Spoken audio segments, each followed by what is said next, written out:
much for your time. Good vibes. Thanks for coming and Yeah, man. chatting a little bit. Yeah, man. Yeah, so Tamba, tell me a little bit of how you started off. Where this journey started. Okay, well, this journey started on the kitchen table of my family home. My father was into calendar, rhythms and stuff, and calendar on the whole. He used to, go to stick fight and stuff. So he used to beat the table, playing the rhythms on the table. And when I learned to eventually play them, he would like pull the broomstick out and carry and things. So I got an early idea of what stick fight was looking at, like. And then he took me to the Gael when I was about 10 years old, boy, between 10 and 12. A Gael in St. Madeleine that was a daytime Gael. Right. Boy, and that created one bacchanal in the house when my mother found out that's where I went. Oh, gosh. Because I come back and talking about it and thing. Yeah. Hey, mommy, we went, and if you hear them drums, girl, and thing. Right. And my mother real get on, and it's only years later I understood that there was this stigma about the Gael. And she made a statement. She says, tell my father, like, you're trying to turn my son into a stick man. At that age, Right. My mother was real. She was real annoyed, boy. So, for those who don't know, what is the Gael? The Gael is the arena that the stick men, battle in. Right. So any basic space could be turned into a Gael. Right. Once it's big enough, they just border it off with ropes like a boxing ring. Right. And the fighters in there, and the drummers at the side. Because the drum is like the fueling of the energy for the stick men to play, Right. So your mom was telling you that time. Yes. But because my family is from New Grant and Tabland. Okay. So those areas, stick fight is known. Right. Because when I would go on for holidays by my grandmother and stuff, I would used to hear drums and things. Because right in Monkey Town there was a family of stick men. A father playing drums and his sons and things fighting sticks. So they used to, my grandmother even point out Mr. Reiner to me, who was the drummer. So I knew about it too. Okay. But at home, that's why I started. That's why I was introduced to music. And then the home, my parents collected records and stuff. They listened to music. Yeah. My father was into Ray Charles, and he was into a whole lot of the Calypsonians. My mother was a Sparrow fan, but he was a Kitchener fan. Right. So your father wasn't a musician. He just loved listening to music. He was an oil field worker, auto electrician. Right. My mother was a school teacher. Okay. But in training college, she was exposed to piano a bit and stuff, Okay. She always said that she would have liked to play the piano more seriously, but due to economics and stuff, she couldn't own a piano at the time, So that's the roots, the very roots. Somehow we have a real thing to talk about, a lot of different things, So tell me about your experience as a percussionist, probably like your first gig. If it's with a band, or if it's in a studio, or if it's with an artist, if you can remember. Yeah. Right? Tell me like your first experience performing with an artist, and if it's, studio or live or whatever. Well, that experience would not have been on the professional stage. It would have been in a community event. Okay. Because I was a member of National Joint Action Committee. Okay. And there were cultural activities that the organization would host. Right. And that's how to actually get on to actually playing drums, real drums, is at one of these events I was exposed. Okay. That was in 1976. Right. It was an event in St. Margaret's Village. Now, St. Margaret's Village is a rich village in terms of drums and the history and African traditions in Trinidad. Okay. And the group of drummers were Nantambu drummers. They were a popular drum group from Vista Bella. Okay.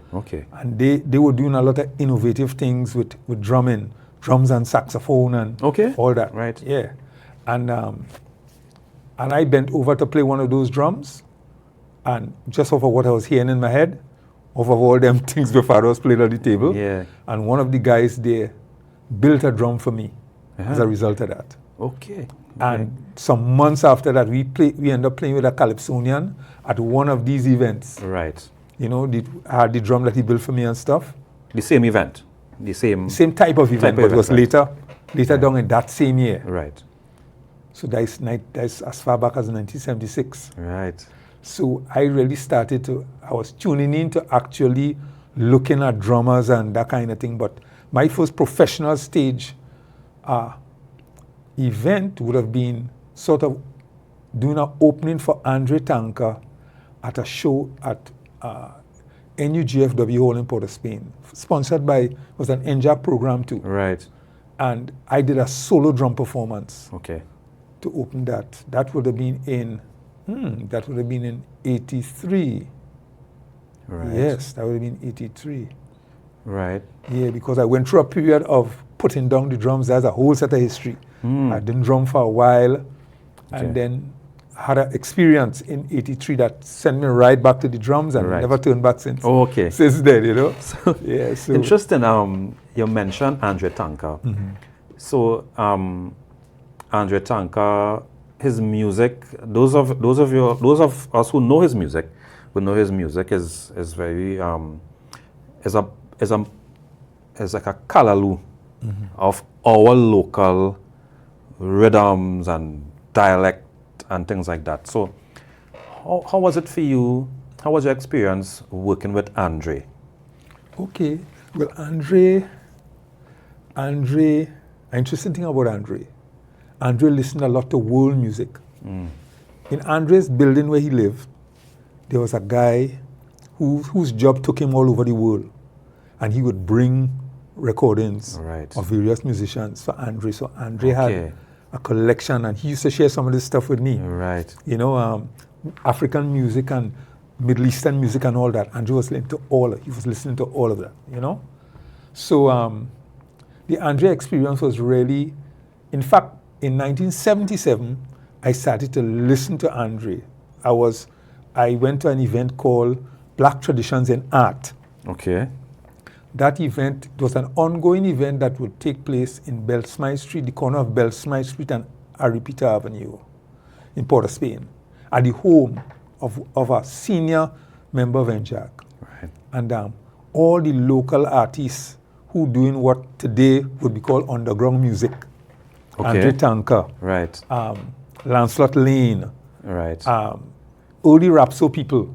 Right. You know, Abdul Malik, Lassana Kwesi, poets, people who were doing what we call spoken word now. Right. They were doing poetry then, what was like spoken word then. And drum groups and stuff. Clive Zander. You know, so I was, in 1977, I started to actually see Andre live. At that time, his music was very acoustic. Okay. Jaja Onulu playing a pair of drums, and he had 3 percussionists with him.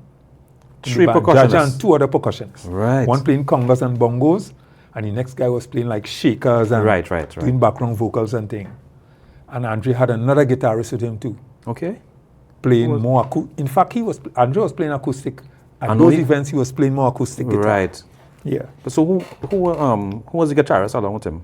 A guy named Michael Thompson. Okay. Also called they call him Sipo. Okay. Yeah. He's Rice Thompson's father. You know Rice Thompson, the drummer who plays with Molupe. They have his father. Yes. Yeah. So, as you mentioned, the underground music, in comparison to those years or that time, to what exists now as what we know as underground music, because as I mentioned, spoken word, I immediately went to people like Mohammed from Freetown. Yes. When I got into it, I would have met some of those guys expressing themselves through poetry. Yeah. Is it different to what those guys are doing now compared to back then? Well, of course it'd be different, but in what way it was different? It was a different period in the history of Trinidad. Okay. Because we were not too long out of the 1970 period with the Black Power movement. Right. So a lot of the lyrics and the presentations were about cultural things and the experience of black people in this part of the world and stuff. So it was very much like into that. Okay. So but I hear and see a lot of similarities in terms of the questions that are being raised, the issues that are being raised, the social issues that are being raised in today's underground music, Right. as compared to yesterday. Right. Some of the Similar issues. Yeah. You know, similar issues and stuff. But Right. clearly you see that connection. But you know, in that era, there were men who recorded spoken word. Spoken word, right. Yeah, there was this guy, Abdul Malik. There was a poet called Abdul Malik, and he worked with Zander. Right. So it was like piano, full band with Right. with spoken word. Okay. You know, so he actually did record albums. Yeah. So, I think that's real interesting, Tamba, that music accompanies expression of I would say deep views or deep expression that, how you mentioned that Zander would have been playing. Based on what was being said. Yes. He would have interpreted what was being said musically. Yes. So it just goes to show how important it is musically. It is to be in tune with what is being said, to interpret musically on the mood and everything. I want to kind of jump ahead a little bit with you. Did you play with any soca bands? Yeah. No, not really, you know. Not soca bands. Right? I was, my connection to that whole carnival period to the music was more the Calypso tents. I started playing the tents in 1985 up to about 2004. Okay. So that period.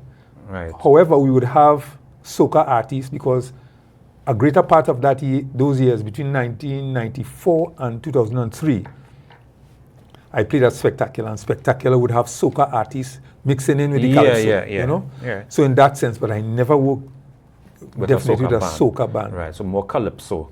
More Calypso and fusion, because it would have been Andre Tanka, Ella Andel, Michael Bootman, Clive Zander, Carlton Zander later. Right. You know, those kind of artists. So I was more into that area of the thing. Yeah.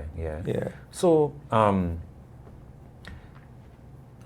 tell me a little bit of your experience of fitting in as a percussionist in any space. You know, you mentioned the Calypso space and, you know, like the fusion kind of stuff. As a percussionist, how was you able to, what do you look out for when you go? Because I know you have a lot of stuff. I know you have when Tamba come on a gig, you have my whole car full up. I know you have a lot of stuff. I also know that you have a type of endorsement with Mineal, which we'll talk about too just now. But I know you have a lot of stuff. How do you approach that situation of the Calypso with all those different things you have? You have congas. You can name what you have if you want, right? But how you just do it? Is it by, you know, just feel? Well, first to begin with, Calypso in the traditional space of the tent, I would have either played congas or timbales. Okay. Because they were basic things you play behind Calypso. Right. Calypso was not a fusion. You know, even if you were hearing things, because, you know, as the Calypso evolved, it moved a bit away from the traditional, where you could hear yourself playing a Latin rhythm in there. And I remember playing with Barry Howard with Wayne Bruno's band, and Barry used to do a lot of that. Some of the Calypsonians used to like it, some didn't. Okay. You know? So you used to have to fall back into playing the basic. Like in rehearsals, if you try to improv too much, some Calypsonians wouldn't. Go for that, you know. Right. So in that scenario, I would play either congas or timbales. If I'm working with an artist who doing something that have an African drum feel, I might bring my djembe along and play too, you know. So now, the Andre Tanka scenario was different in that I didn't play congas with Andre. I played African drums and light percussion. And that was at an earlier stage too, when I started with him. But because of the fact that I went to Toby School of Percussion, I studied with Toby from 1984, yes. It was through Toby that I played in the first tent. So I started in 84 up to about 90. I worked in that period. I went to school at Toby's. Toby introduced me to a whole lot of other stuff. He gave me copies of his collection of Latin music, Mambo Right. Santa Maria. Right. So, but I always had liked congas, but Right. I really got into conga technique and stuff there. Okay. So I started to study, and then I started to save and purchase some of these instruments. So I bought Right. my first, before I could have played timbales, I owned my first pair. Right. Right. Right. And I bought bongos, and then Toby left some books with me, so I started to study. This was before YouTube internet thing. Yeah. So books and stuff, you know.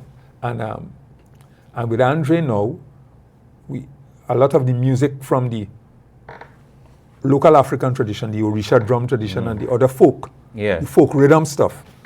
Andre Tanka music was rooted a lot in that. So in that scenario, I would have those things to choose from.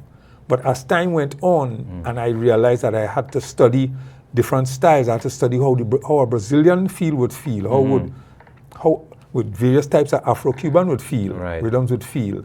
I would then have a wider repertoire of rhythms Yeah. to select. So from. Tamba, for sure, I know you have a wide understanding of rhythms. Anybody who knows you, you, especially in a barroom setting, you would easily say this pattern is this. This particular name came from XYZ, and you would give the history of the rhythm, and you have a wealth of knowledge of rhythm. Hopefully, sometime we could get you to do some at next time, you know. Yeah. So, just to kind of course, moving forward,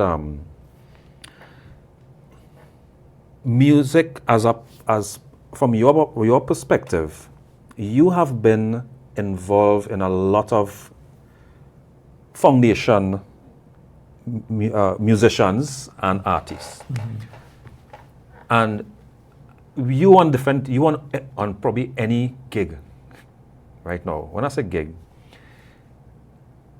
I would have looked up to you in that space of, wait, that man, I in a gig with him.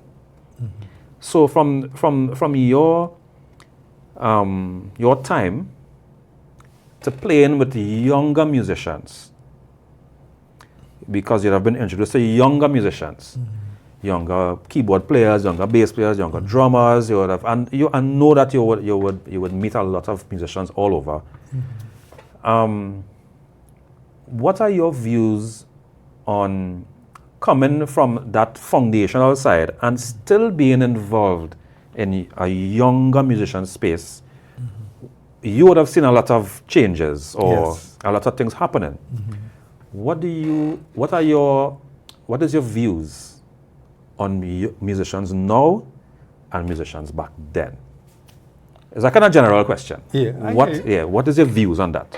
Well, I found that the musicians who were closer to my generation, what we had, of course, we didn't have internet technology to be able to have all this information come in. Right. But there was a rootedness in terms of the musicians who I've worked with. There was this rootedness in our traditional things about our rhythms and our culture musically. Yeah. That I don't think enough of that was transferred to the generation coming after.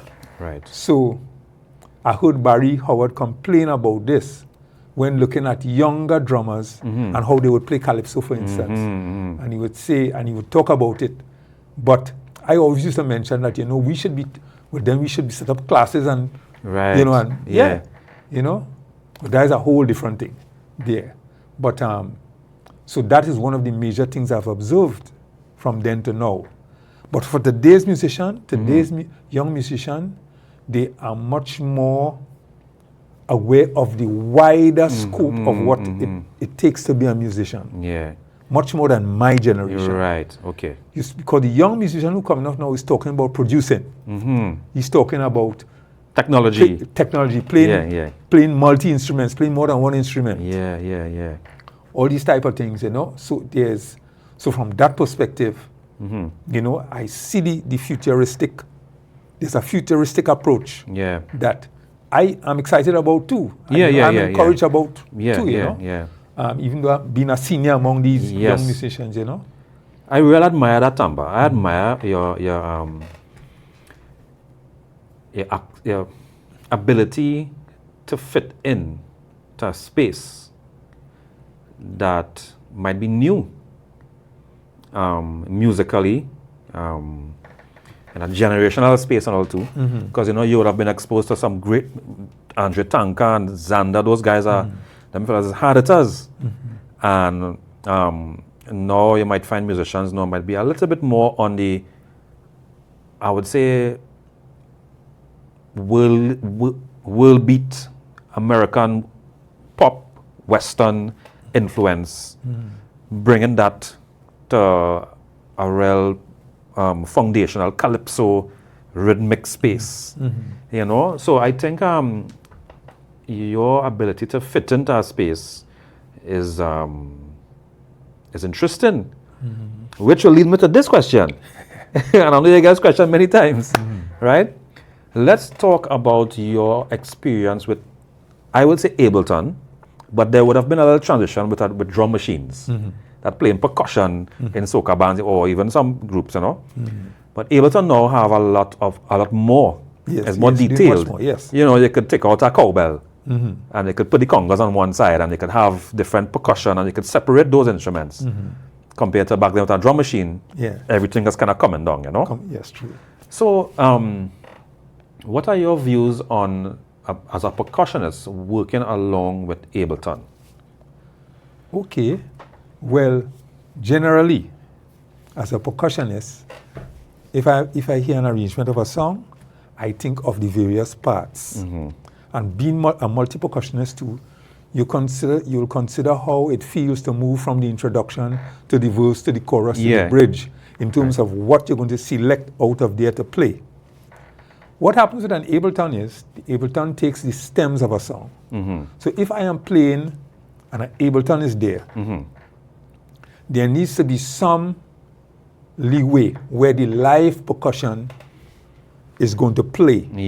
Other than that, the Ableton could do it on its own. The Ableton could play all the parts the parts I listen for. When I am sent music in preparation for a show, and I put on headphones, I listen to all the bell parts where they use how they approach using the kabasa in the verse and what replaces it when you go to the chorus.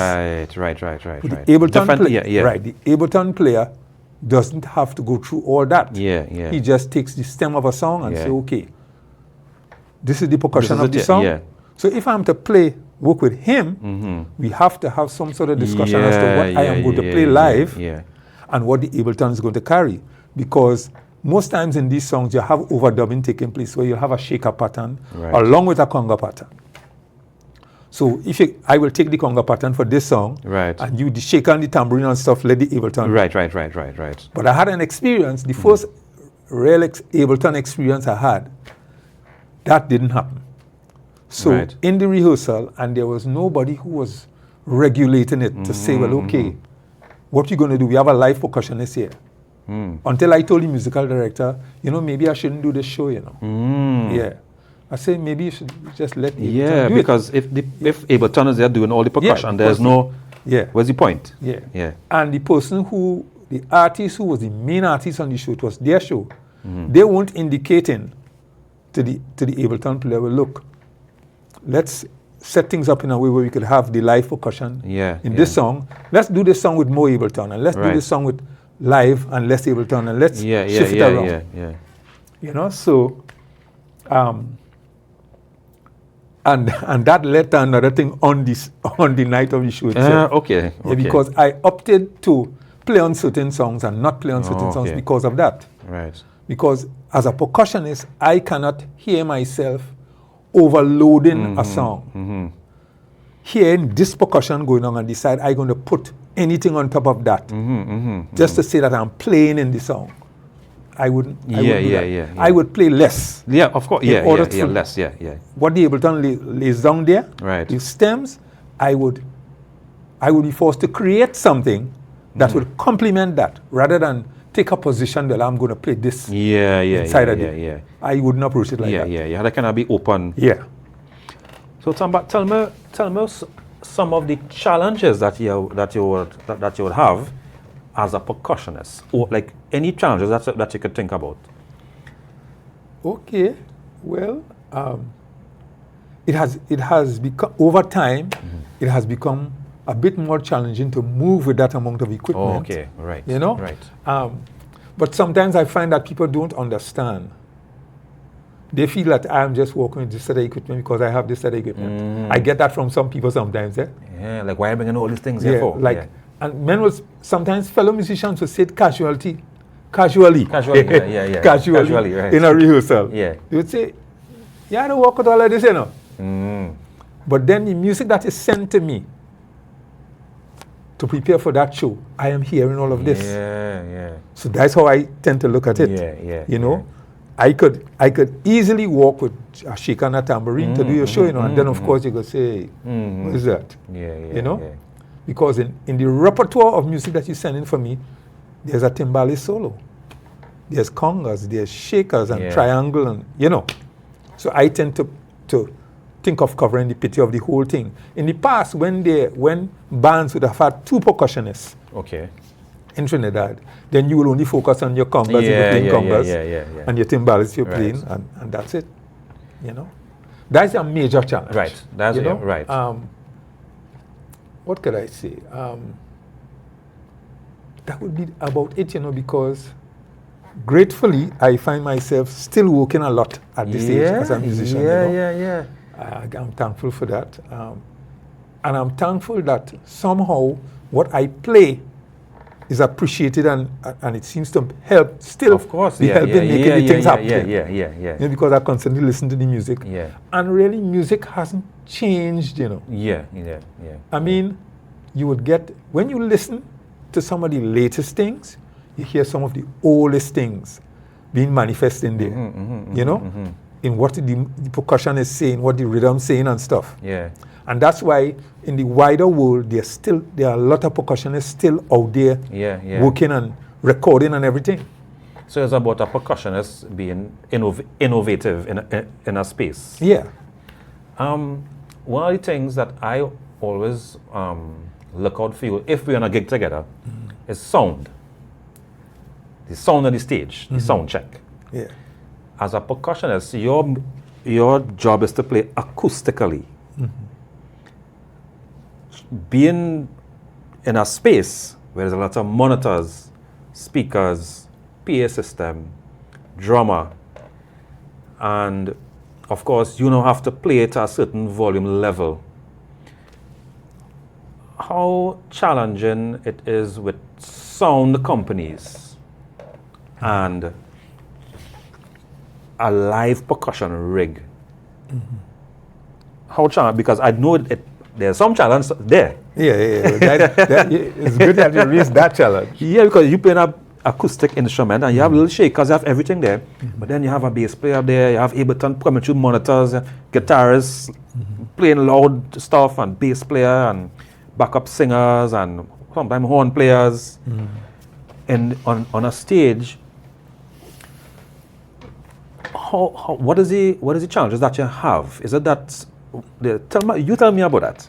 I don't know. I just assuming that you would have a challenge. Over the years, the challenges have been mixed in that area. There are some companies, or I should say some engineers who would be appreciative of the fact that, okay, Tamba is coming. Recently, if I am playing in certain places, I will get a call from the sound engineer. And he would ask me, I experienced that in Naparima Bowl. Right. They would call me and say, ask me what size of rig I come in with. So they would know how much channels to send to me. Right. There have been situations over the past in which I would have congas, timbales, bongos, djembe, and a guy would set up one mic over it. I've experienced that. Right? And I've experienced situations in which I would ask for the congas to be mic close and the engineer would have a attitude, you know, as if I want to tell him how to do his job and thing. You know? So that has been mixed. Over the years, I've burst my hands a lot. You had to play louder, because you have to hit harder to hear yourself. Right. And then I remember traveling with Wayne Bruno to Barbados, and we went in this music store. And the idea came to me, maybe I should buy earplugs. So I bought a pair of professional earplugs. And guess what? That changed the whole scenario. Right. Because due to the level, I want to use the correct terminology. Anyway, conga drums penetrate music in a particular way. Right. And I remember that hearing conga drums on the road, carnival, and hearing the congas from the distance. Right. So I found that with these earplugs in, it isolated the congas. I could hear myself much better. So I started to use earplugs, and that started to save the fingers. Okay. And then, well, latest thing is in-ear monitors. I got into the in-ear monitor thing. Right. So it's more comfortable for me. You know? Yeah.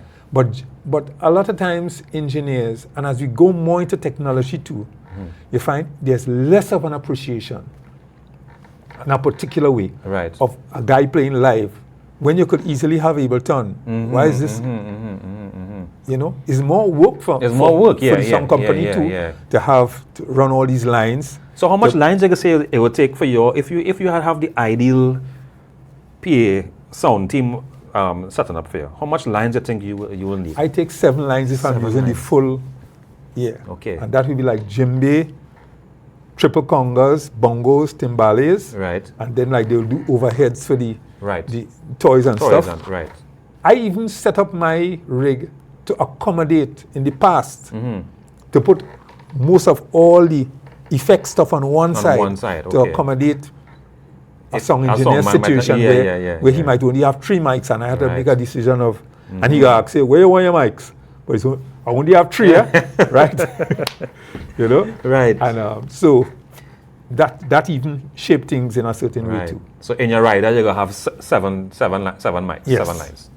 And in some situations I've experienced that the engineers will say, we are getting a rider for you, so and all we have is 4 lines, All you have is 4 lines remaining.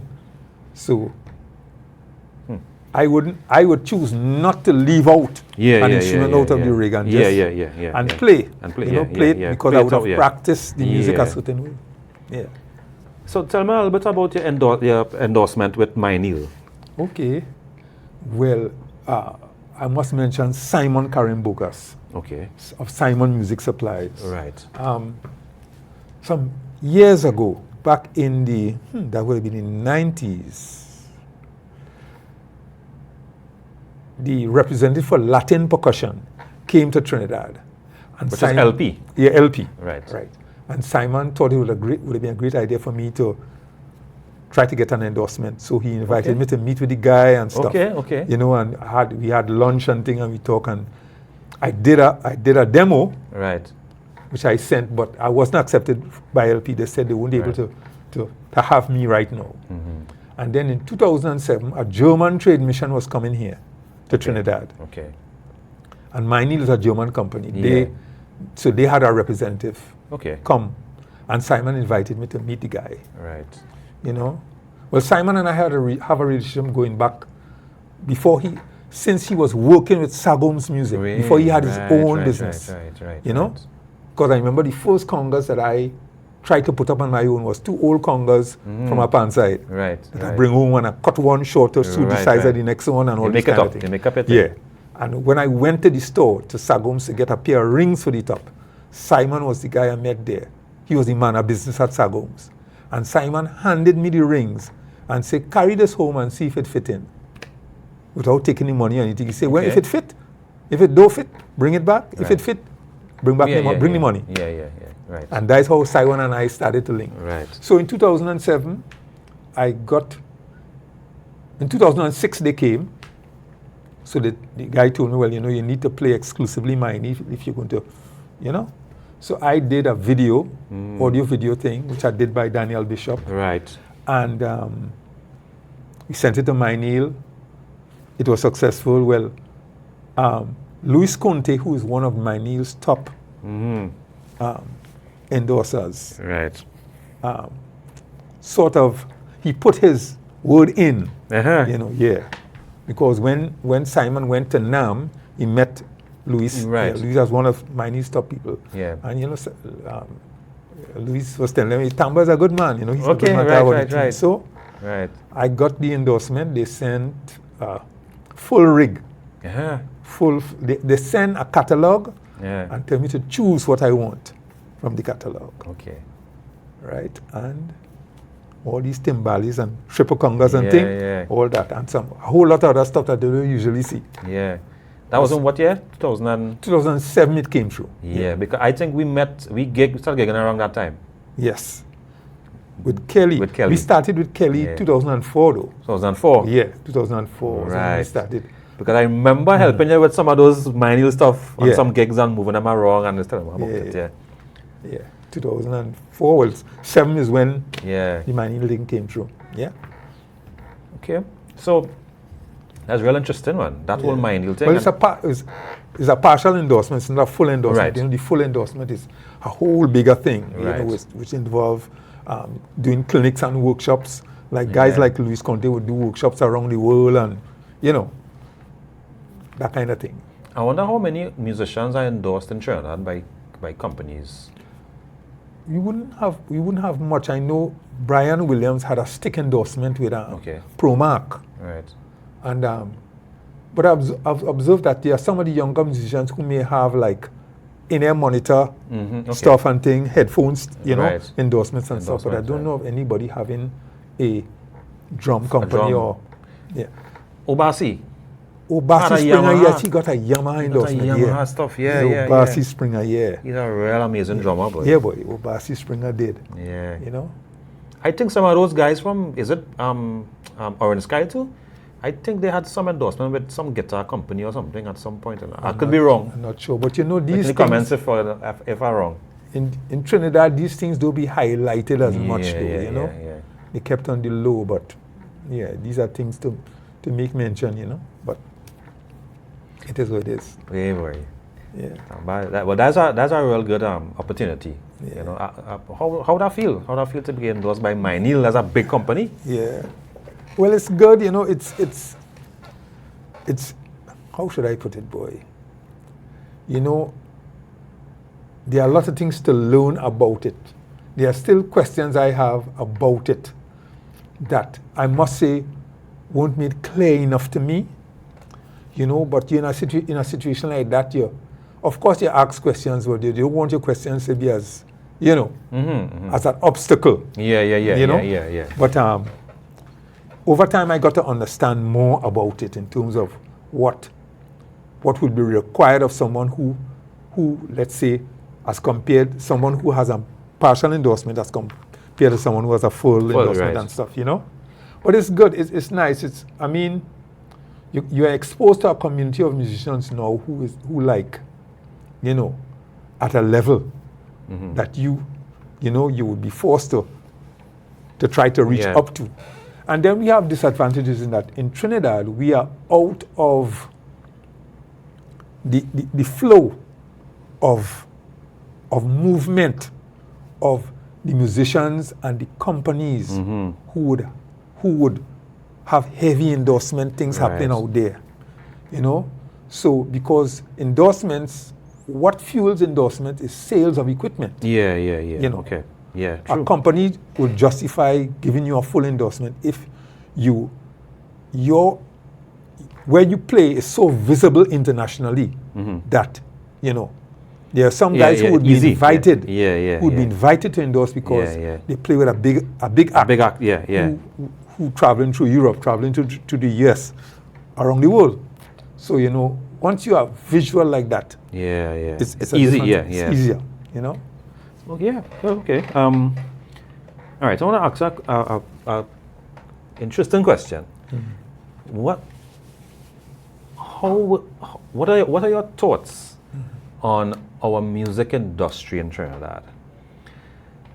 And I know it's a broad question, and it is generally to kind of get us an idea of your what do you feel? What do you think about the music industry? And of course, industry would mean where the music is going, and how profitable it is to a musician or to an artist. Profitable, of course, I mean financially and career-wise. What are your thoughts on the music industry? Boy, that is, as you say, really a broad question. And there are things that, even at my age or stage in the music, I am still yet to understand. I have asked questions over the years. I've made suggestions of things I think we should do. Up to recently with young musicians, the average young group of musicians I meet, I talk to them about us, if not a musicians union, creating something that, some sort of organization that could, represent our interests. Because I think there are things that, where futuristic thinking is concerned, we need to take care of ourselves going forward. Because I am a 67-year-old man now, but it's like those guys who are the 30s and 40s going to get there. You know, in a couple of years they're there. Yeah. You know what I mean? So Blink of an eye, So it's like what is different about, what is progressively different about when I was coming through the ranks in terms of what benefits could be derived from being a professional musician in Trinidad. And that still bothering me for a long time, you know? I think it bothers all of us, all musicians, because one of the things is that we have seasonal music, which is something that I'd like for you to share on too. Because we have seasonal music, now we're in the carnival season, and then we came out of the Christmas season. Yes. And then, of course, we have something that we call the jazz season. Plenty seasoning. Plenty seasoning. And what are your thoughts based on those seasons, right? In terms of the music that we have, that is also seasonal, because we have parang, seasonal. We have calypso, which is seasonal, soca, which is seasonal, as in the highlight is carnival, really. So I think a lot of musicians now working because of carnival season. When carnival season is done, you might have those, especially like the bigger names, might go on tours, and they will get to kind of balance themselves financially a little bit, you know. But I think for people like yourself, who is in all of the seasons, because you will get calls for probably almost any gig who need a percussionist, you know, yourself, and there are a few other good percussionists out there too. Yeah. So what are your thoughts on based on we have seasonal music and being able to adapt as a percussionist, and how it affects you as a full-time musician? Well, I must begin by saying that we got a raw deal with the seasons, you know, because recently in a post that I made on Facebook, I reminded people that, you know, Calypso was banned in Lent, you know, when I was growing up as a child. In the Lenten season, Calypso wasn't played on the radio, you know. Right. So think about what that says for Calypso over time, when something like that has been established. In the thinking of the people, how much will you entertain Calypso out of this season we in terms of the psyche of the average person out there? You know? So, I'm saying that Calypso should be played right through the year. With having enough interest that could draw crowds. I think it would have the only thing that the Calypsonian as the artist should create more of a variety of work that could not necessarily keep you in the carnival. Appeal to appeal to you throughout the year. You know, along with the repertoire that might be more suited to carnival.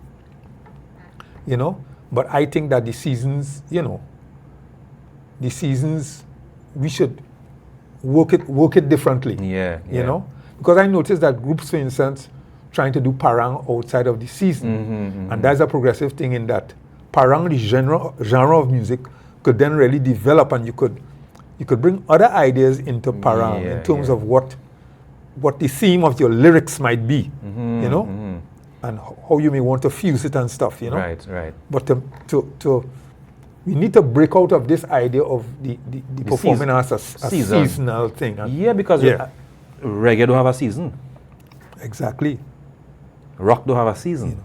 And you know, anytime we talk about like doing a jazz event and we thinking about January or February, it just come up now. Actually, no, I don't know. The other day I met a guy from a rock band. I was like, boy, I want to hear the band. He's like, yeah, well, when Carnival done now, you know?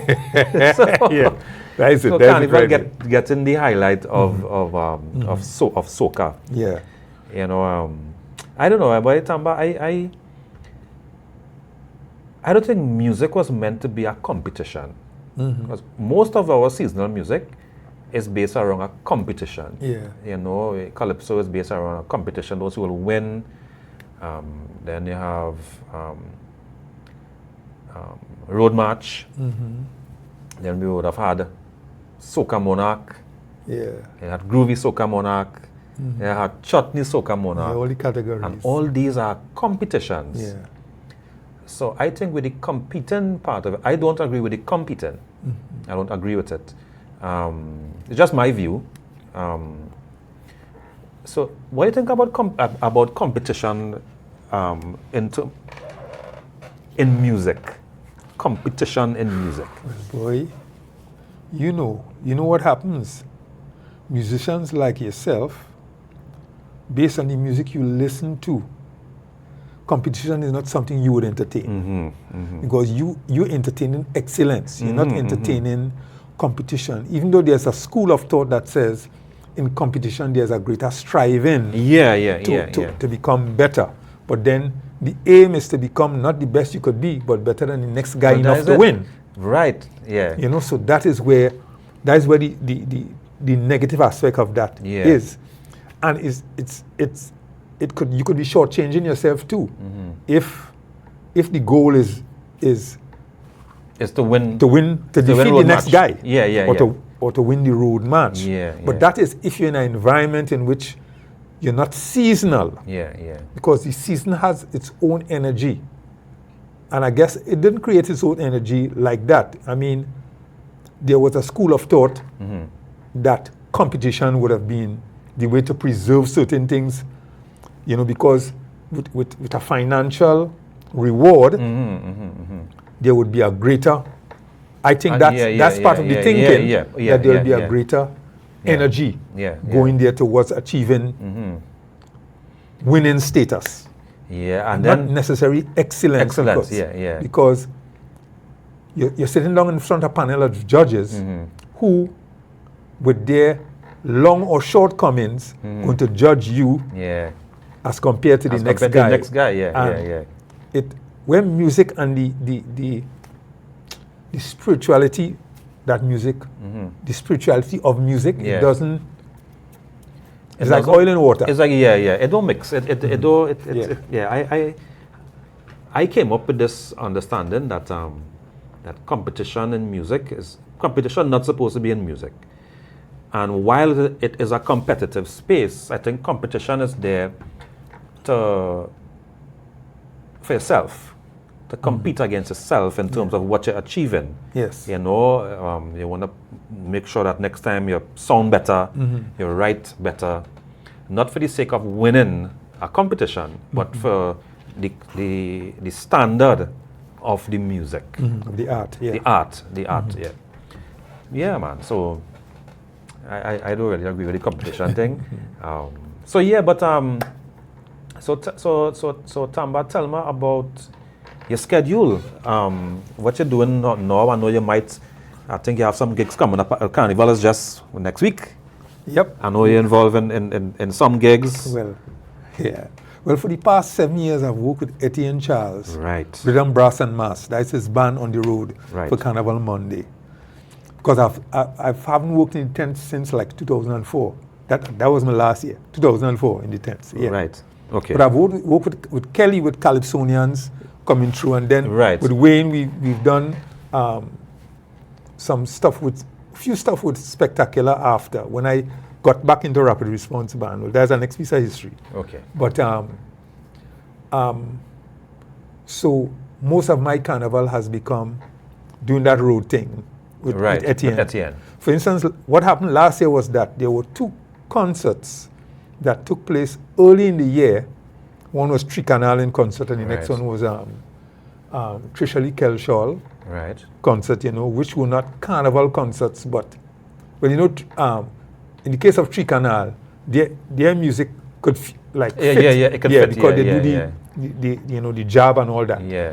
But so there's a rare situation like what happened there with playing that time of the year, like with Trisha Lee Kelshaw's concert, that was not a carnival concert kind of thing.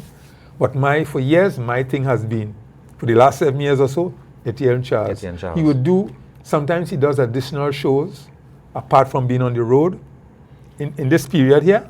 But that didn't happen this year for me. But how was the experience as a percussionist being on the road? You might have some musicians who don't know about what being on the road is as a musician. Yeah. What time do you all start? What time will you finish? You all play the same song repeated? Is new songs? I've heard some stories about Etienne Charles and how the truck is be from yourself and Rodney. Yeah. The science of that. The science of that, you know. Yes. Yeah. So I mean, of course, you will give your view on that space. Everybody might have a different view because I play on the road already with a soca band. Yes. But so you have this gig coming up at Etienne. How was that? How was that? Okay. Well, as you would know, the road could be grueling that you're playing for a long time, for some hours, well, because you might start about 11 or maybe after midday. Midday. Early afternoon and go to night. So we're on the road for about 5 hours. Okay. Right? We're on the road about 5 hours. Usually, yeah, I did the road 1 or 2 times years back. Right. And it would have been longer, even longer than that. Yeah. You know? Yeah. But Etienne does more on Monday. So what happens is, there's a whole, when we initially started this, Etienne would take us back a bit into the music. But when I said back, I mean old school music. Old school. Right. So he does a lot of the old school stuff. Right. Mixed with the new stuff that is more adaptable to a live band, because it's a totally live band on the truck. Congas, timbales, Ableton drum too? set, no Ableton. Right? Okay. Totally live, you know. So he'll go into David Rudder stuff, into Nelson, into a lot of these, right? Yeah. And his clientele is more seniors, Right. more the middle age, you know, kind of people to senior. So they're really into that music, into stepping back a bit and then including some of the new stuff in there. Yeah. You know, so it's a mix. The idea is to keep it really live, Yeah. you know, and bring that kind of feel to it. So the music, so what might be really fast, you might slow it back to accommodate people dancing in the street kind of thing. If it's real, if it's... So is it that he will start the BPM of the song and then the band just come in, or No. or you all have the BPM set up already? Right, the drummer, he would indicate if we should take the tempo up or down. Okay, right. It's a real free situation, as you might have heard it being described in that. Right. He will randomly call a song. We don't play to order. We don't play to a song list. Right. You know? So he will randomly call a song. And so what it sort of encourages you to do is to research beforehand. Yeah. Research some of the grooves. Like, for instance, they are definite. And I think about Etienne Charles that I admire, boy. Etienne Charles have studied our local music to such an extent that he would correct the groove that I'm playing for a particular song. Out of all them songs, you say, nah, the bell pattern for this is that. Yeah.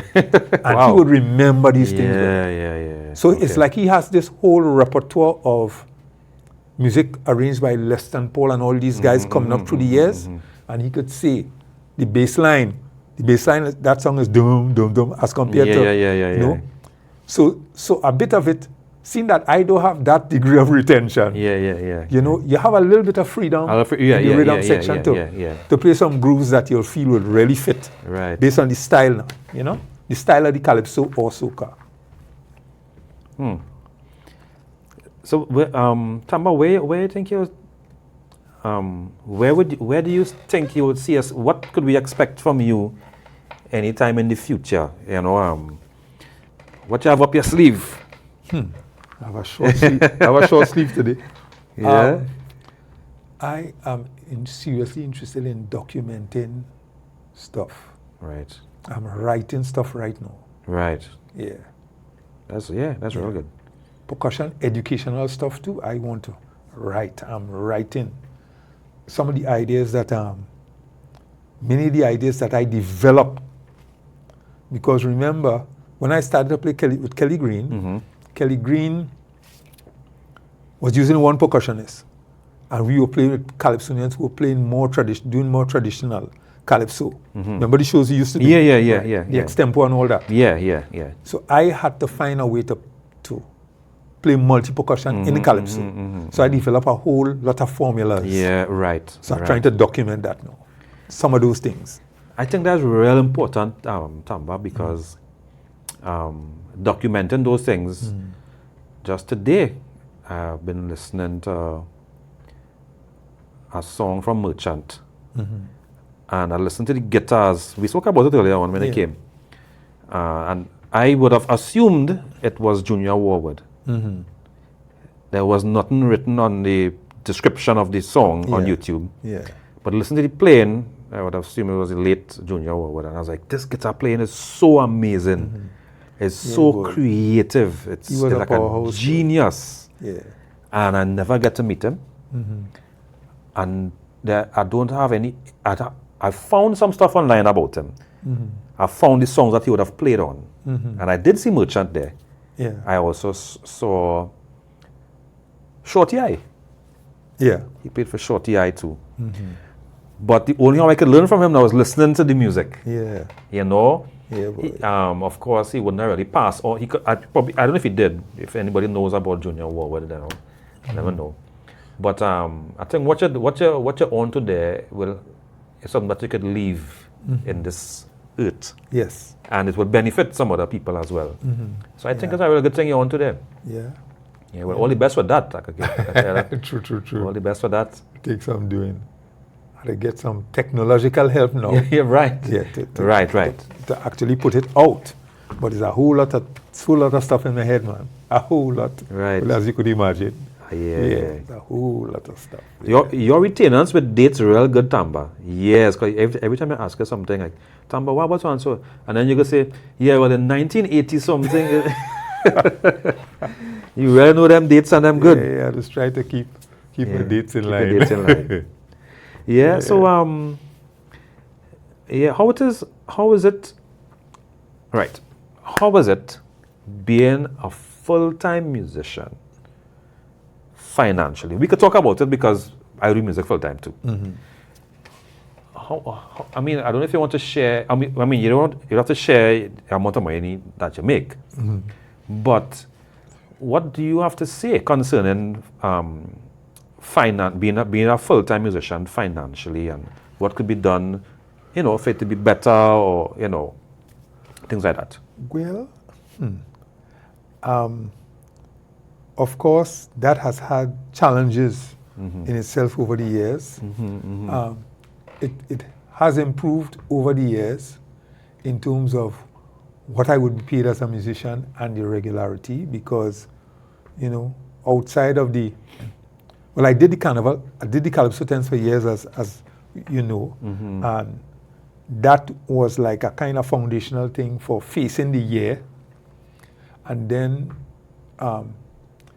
being a family man too, there's my wife and I together would hold the thing together, Yeah, and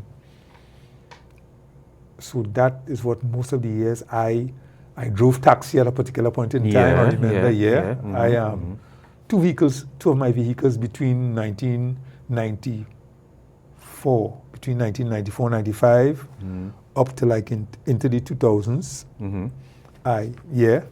And then I decided to, no longer do that. Right. I mean, for young musicians coming up, and I'm seeing the young musicians actually doing it, they're involved in teaching. Right.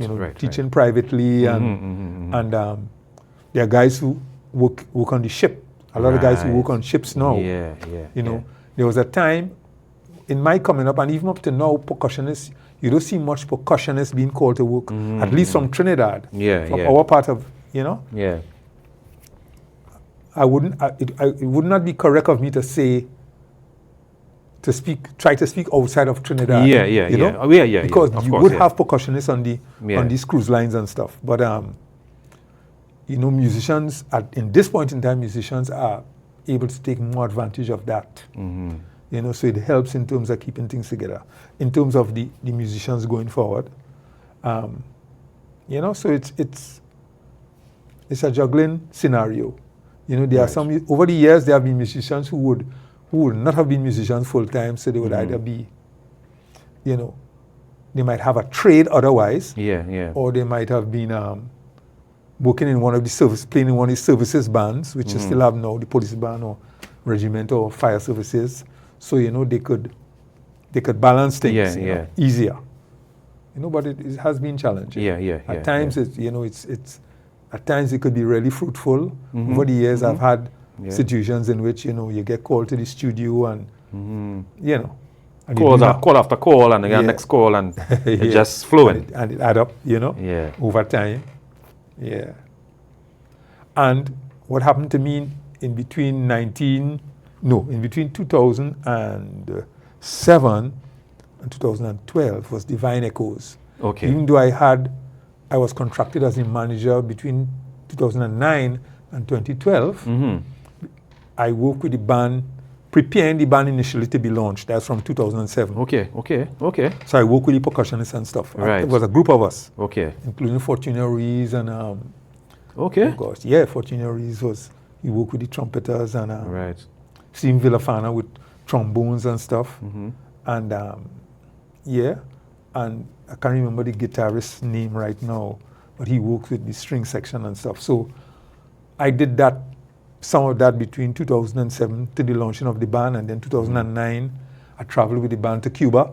Right. Yeah, the band did a Cuba study tour, and I became the manager after that. Okay. 2012. Oh yeah, well that was good. Yeah, so that, you know, in terms of earnings, then that. Yeah. But I never stopped practicing, which was wise. Yeah. So what keeps you going? Because you are the only musician I know. You might be the only one out there. The only musician I know that came from a time. You sound like a dinosaur. I came from a time.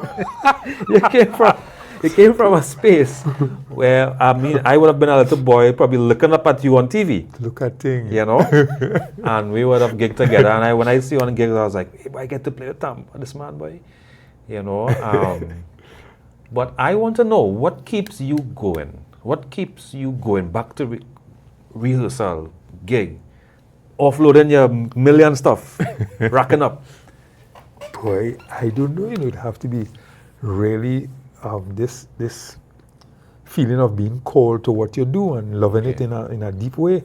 I had an experience in 1983, which I was speaking to somebody about. It's not something I would speak in detail on publicly. Right. But I had a spiritual experience in which I was called back to the drum, as if I was taken to task for the fact that I had not been playing. And when I responded to that positively, I never stopped playing since. Yeah. Wow. And everything from that 1983, everything just fell into place. Mocham came to Trinidad that year. Okay. Andre Tanka called me for my first performance that year. And everything just fell into place. Meeting various musicians who I would have only heard about, Clive Zander and Michael Bootman, then working with Super. In the first year I played in the tent, Super was the main act. And getting to know him, I ended up playing in the tent for some years after, and then, of course, meeting other musicians, falling with Mike Bootman, and and then Toby, studying at Toby's and stuff. Because it was the two members of Andre's band, Benoit Edwards, the percussionist, and Curtis Lewis, saxophonist. Who pointed me, who told me I need to go by Toby. Okay, right. And you know, and going by Toby opened up a whole world of studying, you know. But, you know, even before playing music professionally, I would go in the library and stuff, you know, in the reference section and read about different types of drumming and music and thing, you know. I was in the library. They used to put me out the library and thing, you know. Yeah, because I would go and lose total track of the time. And the lady would come and say, "Sir, we have 5 minutes to close it." So I said, "Well, we're closing earlier today." She said, "No, it's 4 o'clock. Wow. Yeah. So I did some of that. Yeah. Is it safe to say that drumming is a calling? Yeah, I would safely say that, you know. Yeah, because based on what you're saying there, yeah. It's like you're called to do it. It's like this is what you was born to do. I've been through experiences which all of us musicians would have been through in some way or the other, where you might not have been paid for a gig you work on, or you might have been underpaid, but it never broke my spirit in terms of music. I would go back home to the music. I remember one particular experience I had. Well, we could talk about it. I was fired from Rapid Response Band because I took a stand on a certain issue. Yeah. And, you know, and I felt real disappointed because I looked at the members in that band as my brothers then. But I understood, you know, what was happening there, you know. Right, okay. So it didn't break the brotherhood thing, and this was in the middle of a carnival season. So I went home and I didn't pick up my instruments for like, I didn't practice on nothing for like about a week. And a week or two. And I'm coming up to carnival weekend now, and I'm seeing, and something just hit me. What is wrong with you, boy? I go and set up my rig in the house, then start back to practice Carnival Saturday. And I get called for a theater production the week for 2 weekends. That would be the week after Carnival. And I made the funds. I made more than the funds I would have made for the rest of the Carnival season. So it's having these experiences. I learn to keep the attachment where it is, you know, and not lose focus because of experiences. What I like about that experience there is that your ability to understand, when you mentioned that you made a stand for something with the guys that you're close to, and yes, you was fired from the band, but you understood the scenario, and you was able to kind of catch back yourself and within your own space, and you get back going, and then because of that reaction, because of that response, how you responded,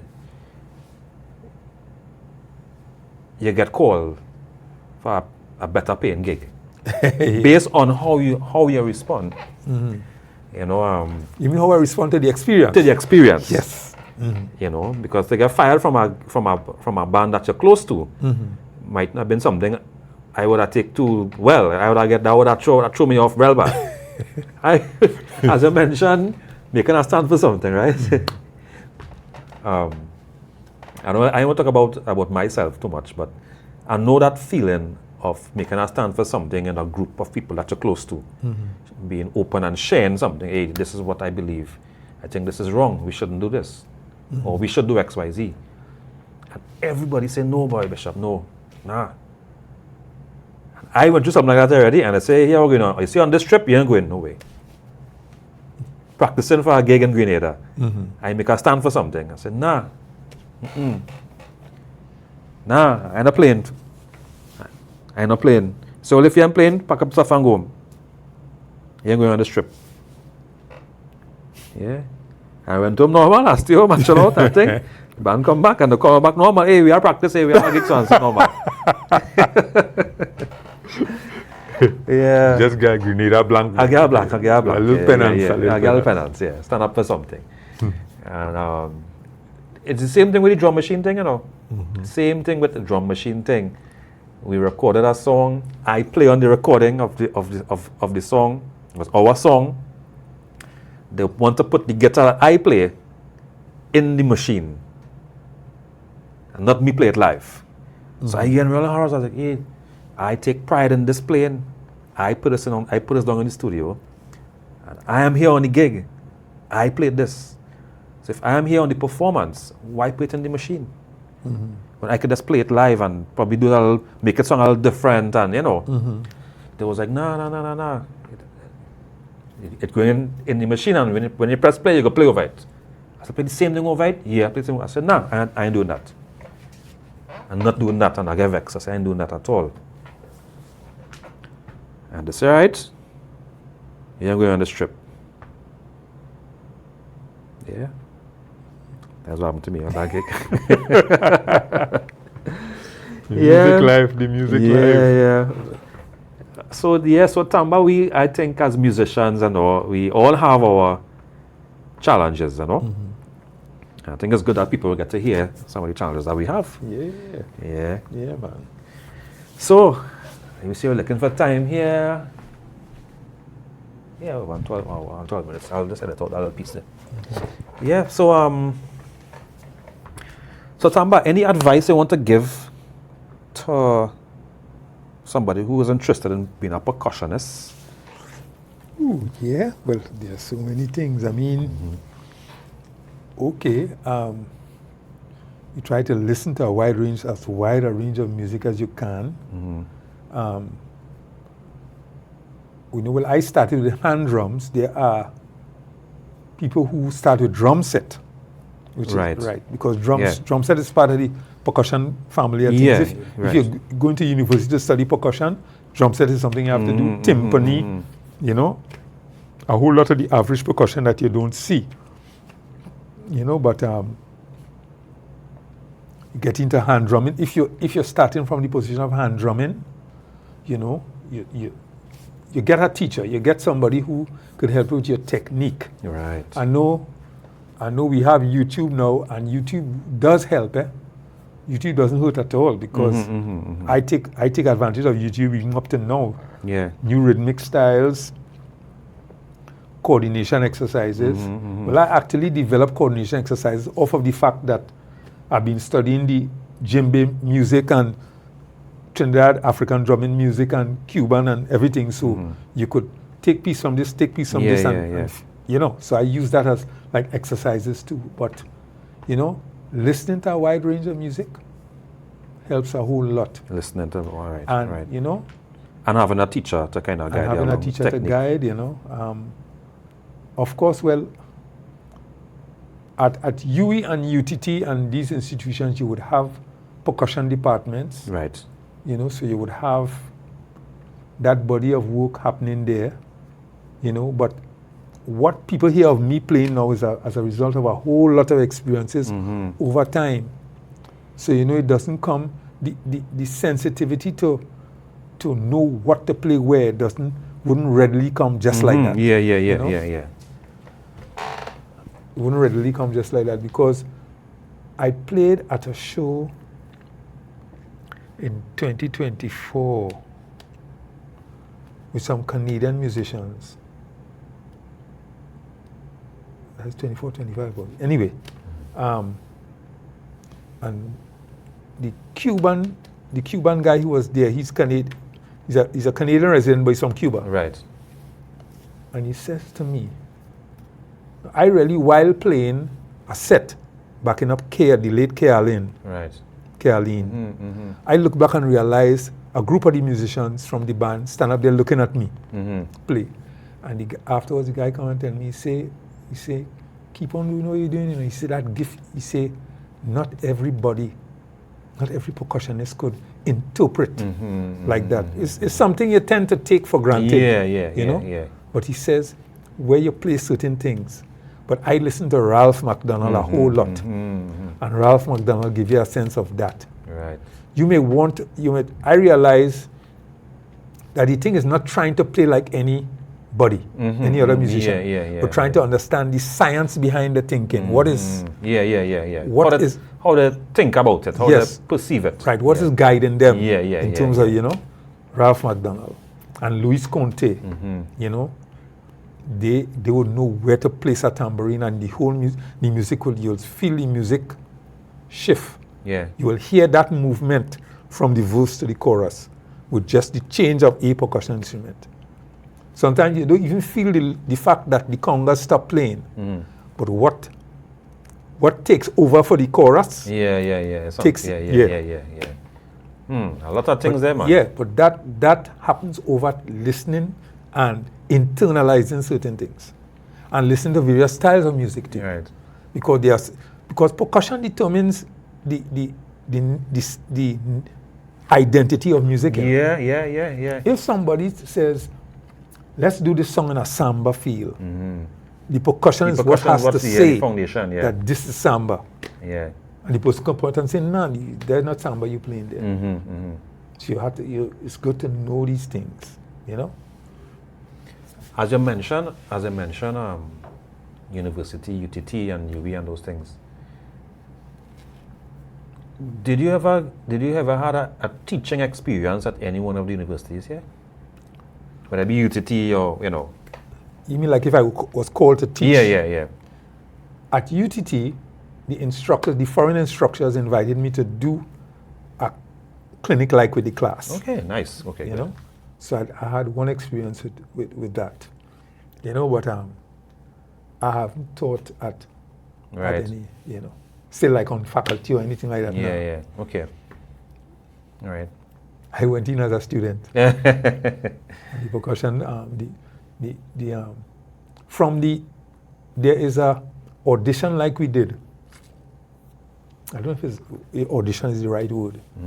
But from then, because I brought my congas and thing for it, and when the guy saw it, from then he understood that I play professionally, little projects that the class would do, and the importance of he realized, so he invited me to do something with the class, and he sit in too, and as a student, like, you know? Yeah.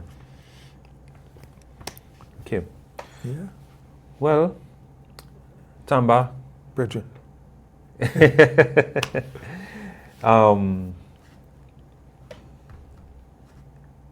Tell me about Ijo. Your experience with Ijo. Well, Ijo is an interesting project.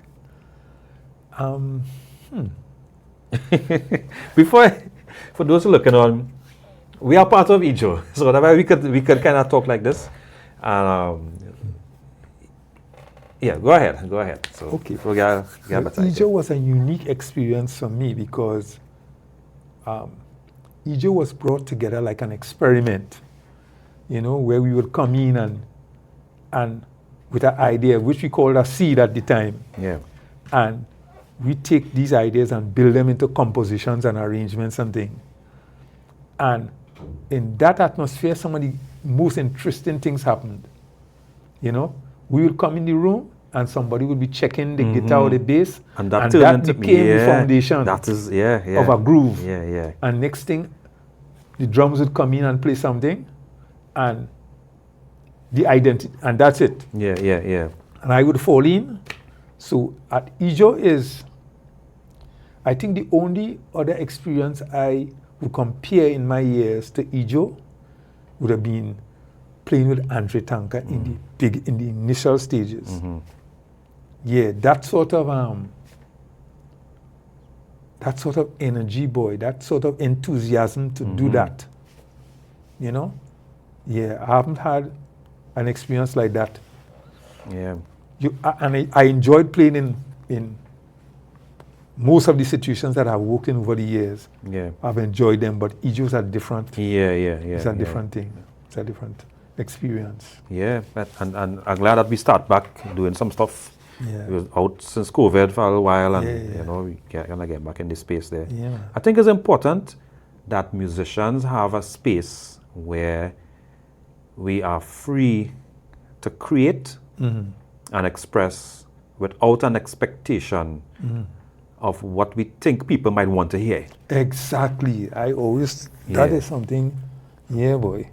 That is something, you know, a lot of our music is governed by this notion of what the people want to hear, what the people like. Yeah, what do people like, What the people want to hear. Give them what they want. Give them what they want. The people don't want to hear that. Yeah. And I always find, The people haven't heard everything yet. Yeah. So how they could, yeah. Exactly. Yeah. And so something could come and hit you now that you never heard before and say, "Way boy," Wow. and, you know.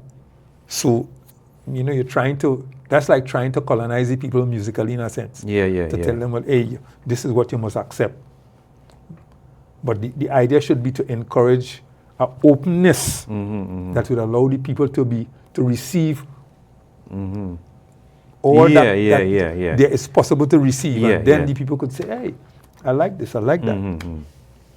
Tell me about your thoughts on being a family person and being a full-time musician. I am a committed family man type musician, so good. I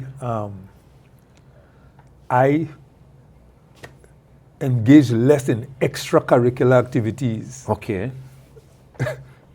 Of the tame kind or the wild kind, you know the wild kind that right. that exists out there, right? Right. You know that. You know that. Yeah. I always took my fatherhood and the husbandhood seriously, you know. Okay. I never messed with it.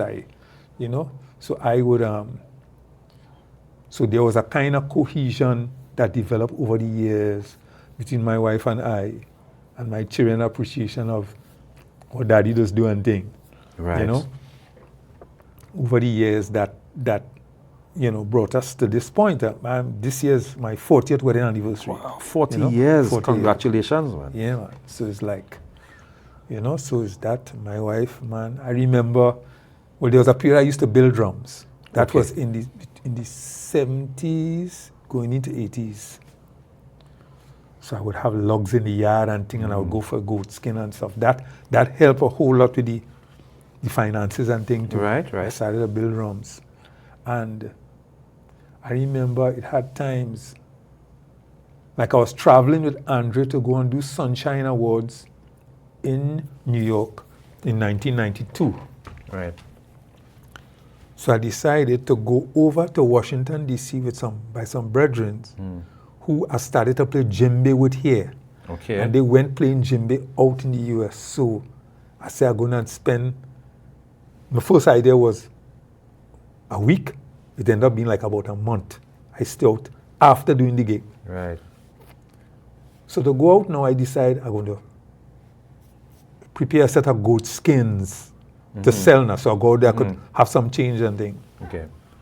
Boy, my wife, shaving goat skin all. Yeah, my wife was that kind of wife, boy. And I would set skins out in the yard to dry and thing and going about my movements. And if rain was to come, she'd bring them out and thing. Yes. Wow. So I'm telling you, the wife is who you had to discuss in this understanding of this thing, man. Yeah. Wow.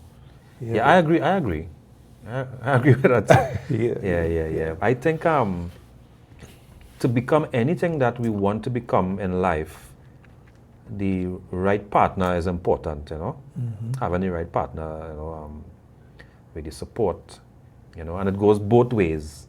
They support us, and then of course I know you would, play a part, I think it's important, family life is important.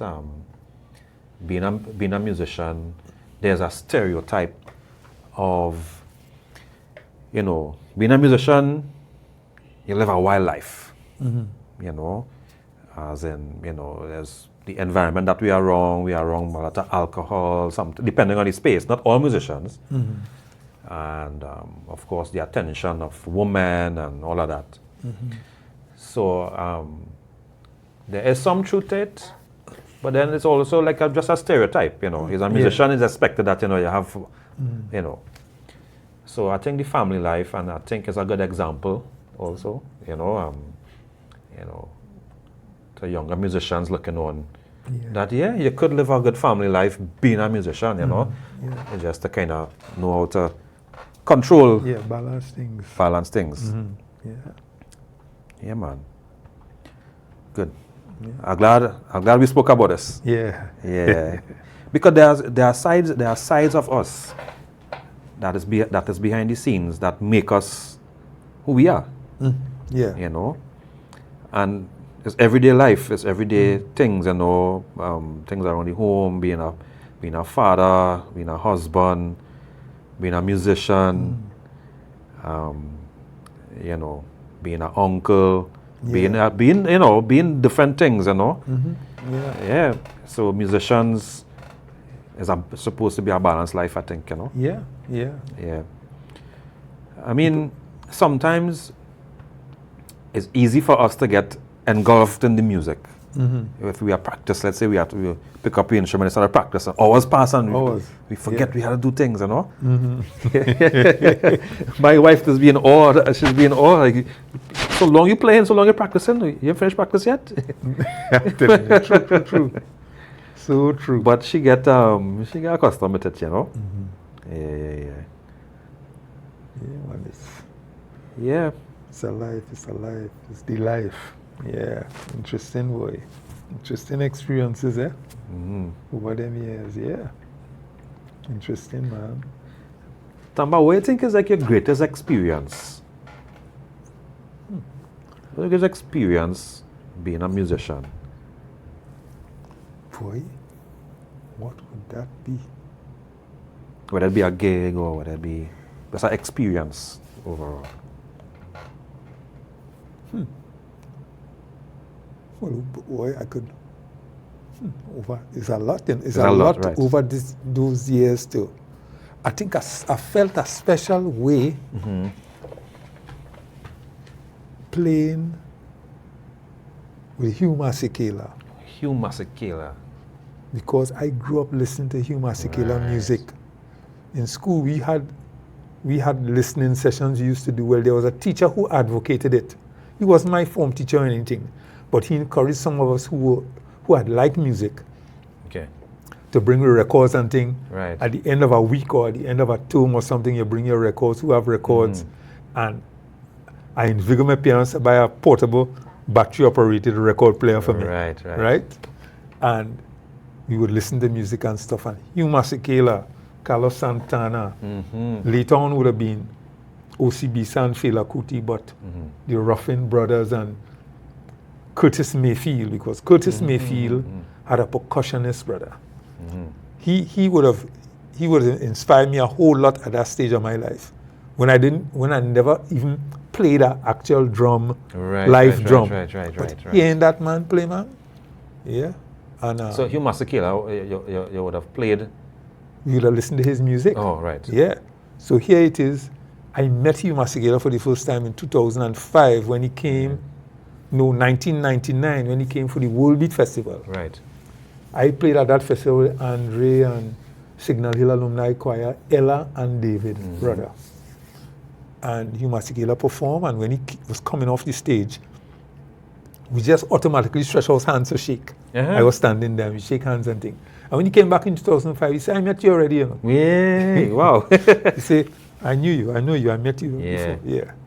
And we came to record with, in 2014, he came to record with Del Tones, with Xander and Del Tones. Right. Yeah. And that's when we sit to talk and thing, and I say, but I say to him, I say, hey boy, you Masekela. And when we were doing the recording in the studio, he didn't see me set up. He just knew I was in the booth. Okay. And but I had my whole rig inside of it. Right. And he on the other side. So song after song, he said, Tamba, what do you have for me for this song?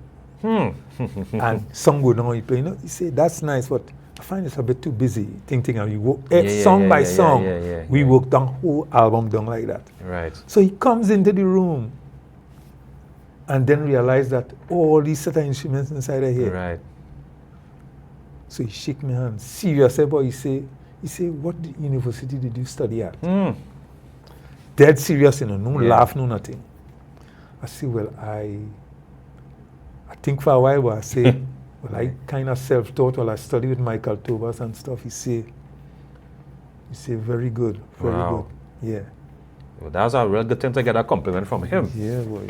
Yeah. Because he worked with the world of people, man. Yeah. But that was definitely a memorable experience. But working with Andre Tanka too was a big one for me because I was tuning into Andre, looking at Jaja play and stuff and getting think about the possibilities of the drumming. Hmm. And then Andre called me to, and that made a change. That playing with Andre brought about a change in my parents' attitude to what I was doing. Okay. Because when I started with Andre, I was still living at home. And I did my father, I did it turn on the TV and see me and Andre. And then they started to actually say, but well, like this boy serious, this thing serious about this boy doing? Yeah. Seeing me playing with Andre because they had Andre like, you know, because they remember Andre from the days of Andre and the Flamingos, be playing at the Hilton, and Andre Tanker was, for their generation, Andre Tanker was like, you know, one of the top. Yeah. That was before the Andre Tanker 70s, coming after the 70s. Right. There was an Andre Tanker earlier who played at the top hotels here and stuff. Okay. And he had a band. The Flamingo. Joey Ningwai's father was a member of Andre's band. Okay. He played percussion, he played timbales. Okay. All right. George Ningwai. Okay. You know?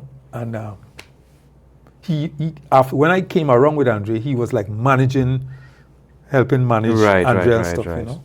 But and that was the days of Andre and the Flamingos, where Andre was abroad, tour abroad and stuff and all that. So that was a big thing. Right. When they saw that, they started to take me serious. Nah, but this man serious, this boy taking this thing serious. So Tamba, what Tamba, what do you think is like I ask this question to a lot of musicians, but I don't really get much. What do you think is your worst experience as a musician? Your worst experience, something that you think that was, you don't ever want to go through something like this again? If you have any. I can't access anything right now. But I mean, you go through experiences where I wouldn't call any names, boy, but I remember I played in the Marsh Gras. And the arrangement was that right after we play, we'll get paid, boy. At a particular Calypso tent. Well, that tent only came for 1 year, if I'm not mistaken. Right. And the management people were there. They were standing right behind where the musicians were on stage. And while we in the middle of the music and I look around, they're nowhere to be seen. And I was never paid. I was never paid for that. I was never paid for that. Wow. Yeah, it could mess with you on the moment, at the moment. Yeah, it's serious, you know. So so you just never see them again? Never see them again. Never see them again. And of course the arrangement wasn't, the artist I was backing up was not the person handling that. Yeah. They were handling it. Oh, so you play for a particular artist? Yeah, particular artist in the Marsh Gras. It wasn't like playing with the band and stuff. You know, in the period of the Calypso tent, there were certain years that the tent would hire you to play if they have somebody from the tent who is like in the Marsh Gras show. Right. You know? In that context, I played with Gypsy and Super and Chalk Dust and all of these guys, with Ella, you know, doing the semis and sometimes the Marsh Gras, semis and the Marsh Gras. Where you would go on spot and just play for that one person or two people, you know.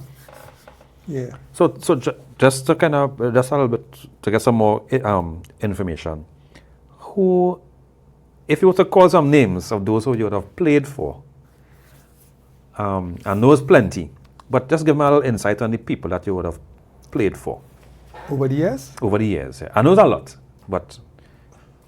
Well, a whole lot of Calypsonians, including Sparrow, Kitchener, Baron, you know, Super, because during the tents from 85 to 2004, there's a lot of people here. David Rudder, David Rudder, and some soca artists in there too.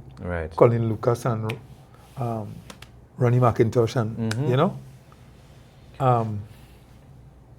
In terms of pan soloists, Andy Narell, Robbie Greenwich, Anis Hadid, Douglas Redon, Darren Shepherd, the major guys. You know, in terms of steel orchestras, Deltones, Despers, Fontclair, Panelas, Skiffle Bunch, Phase 2. Right, and Sheppy and Fusion. Yeah, Fusion Steel too, along with Fontclair. Yeah.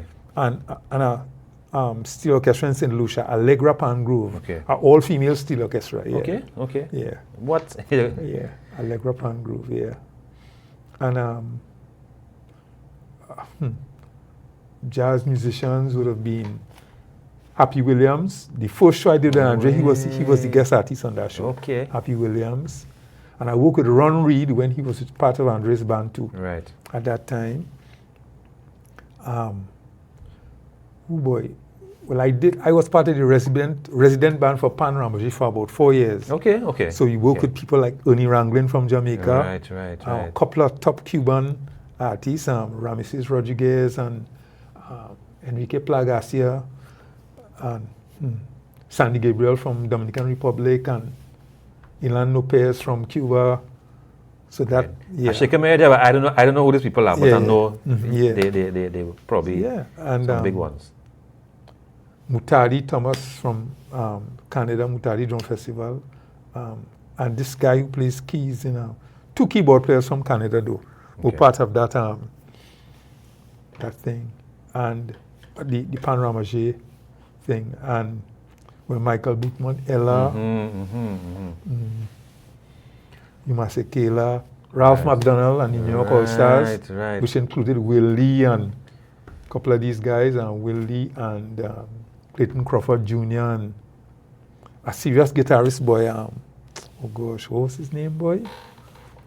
I hadn't heard his name before, but he's a serious player, boy. Okay. Who used to play with? Well, it's just Ralph I heard him with. Right. When he came. Ralph, because that was an album that Robbie Greenidge was launching, that Ralph produced for Robbie Greenidge. Yeah, and that's it, man. This would include live and studio? Yeah, live and studio. Right. Because I did studio with Andre, David. David Rudder? Yeah. What songs from David Rudder you would have played on? Rally Around the West Indies. Okay. Oh gosh. Long Time Band. Right. You played on that? Yeah. Okay. So is it all of Andre's stuff as well? Well, Andre did one major album, which was, Cheering of the Big Band, which Andy Narell produced. Okay. I did most of the tracks on that album, and I did Wild Indian Band, which was included on the album too, but that was a single done before. Right. Okay. Yeah, but like I didn't do like Basement Party and those stuff. Andre, but I did that major album with Andre. Andre scarcely recorded, based on the amount of material he had, man. He under-recorded. He was like, Okay. And David Rudder, you did some stuff with him. Yeah, man. Anybody else? Anybody artist that you would have recorded with? Oh boy, recorded with Ella. Ella, okay. I did a couple of things with Ella. Bring Down the Power. Okay, so you played on that one? Bring Down the Power? Yeah. What you had played on that song? I played talking drum on that. Right, I thought so. Richard played Omele. Right. I always forget Richard's last name, but Richard played Omele. I played talking drum. Okay. And I did, on two of the albums that she did for the Orisha music, I worked on Oriki Ogun and Oshun Bamishe. I did one Shikiri on one of the tracks. Say My Name, I'm an African. I did the djembe for that. Okay. Yes, mix. Again, boy. I did some stuff with Xander, and I recorded for Stalin too, but I can't remember. I was supposed to travel with Stalin a particular year with Roy Cape. Right. And I did some stuff in the studio before that, but I can't even tell you what album that came out on. Okay. Because but the song wasn't really out there or anything? Is a popular song or something? I can't even remember what was the major song. You call to the studio to do a track or two, and then you lose track of album or anything after that. Okay. Yeah. Yeah, well, you do some good stuff. You have a good a good experience in studio with some big names. Yeah, I recorded with a band here doing local Latin stuff. Okay. A band called Pal Destino. Okay. We did an album. I did an album with them. With Louis Nurse. Well, there was an album I did with Louis Nurse that hasn't been released. But I've done more live with him than recording. Right. Okay. You know? Stephen John. Stephen John, I recorded Stephen John with Daniel Bishop. Yeah. Terrence Shaw, I did 2 albums with Terrence Shaw. Did you play on? There was an album when I got into like jazz stuff. Is it Sojourner or something? His name Sojourner, yes, I did the percussion on Sojourner. Okay. And Emancipate Now, that's the next album that I worked on. Yeah. Wow. That's real good. They have a good wealth of experience in studio and I like the studio though. I wish I could have been in there more. The studios are real creative space. Yeah.